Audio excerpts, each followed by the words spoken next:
Kahit hindi naman mabaptize, save ka na if you trusted on Jesus. Tama naman, pagdating talaga sa salvation ay hindi naman po requirements ang water baptism upang ikaw ay ma-regenerate, upang ikaw ay ma-born in spirit at maranasan ang tunay na kaligtasan at para ikaw ay mabilang sa pamilya ng Diyos. Pero hindi po nangangahulugan na hindi na importante ang water baptism sa isang mananampalataya ng Panginoong Jesucristo dahil unang-una, yan po ay command ng ating Panginoong Jesucristo in Matthew chapter 28 verse 19 na ang mga sumampalataya sa Kanya ay kailangan mabautismuhan.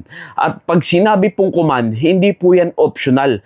Ang nag-uutos po dyan ay ang King of Kings and Lord of Lords. Ibig sabihin, hindi po pwedeng gawing choices na lamang or optional na lamang ang pagpabautismo, kundi yan po ay first act of obedience nung ikaw ay makakilala sa Panginoon. Dahil tatandaan po natin, maging si Jesus Christ man po ay nagpabaptize kay John the Baptist, na isinet po yan na example para sa atin. At anong sabi ng ating Panginoon in Matthew chapter 3? Na dapat mangyari ang mga bagay na yan to fulfill all righteousness. At ang water baptism po, mga kaibigan, mga kapatid, yan po ay public declaration na ikaw ay may tunay na pananampalataya sa ating Panginoong Jesucristo. Remember, nung si Philip at ang eunuch na magkausap sila, tinatanong ng eunuch kung ano ba ang nakakahadlang sa kanya para siya ay bautismuhan. Alam niyo po ang sagot sa kanya ni Philip in Acts chapter 8.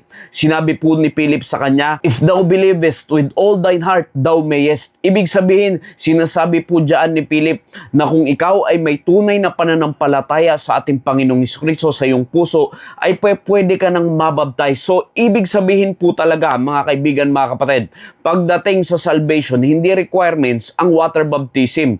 Pero naunawaan ng eunuch na ito na siya ay merong tunay na pananampalataya sa ating Panginoong Jesucristo nung ipinipaliwanag sa kanya ni Philip ang Book of Isaiah at ipinakilala sa kanya ni Philip si Jesus Christ at siya ay merong tunay na pananampalataya sa kanya, ay agad-agad nagpabautismo yung eunuch. At ang water baptism po in Romans chapter 6, 1-4, makikita po natin dyan na yan po ay pagpapakita na ikaw ay tunay na kasamang namatay ng ating Panginoong Jesucristo. Ikaw ay namatay na sa iyong lumang pagkatao.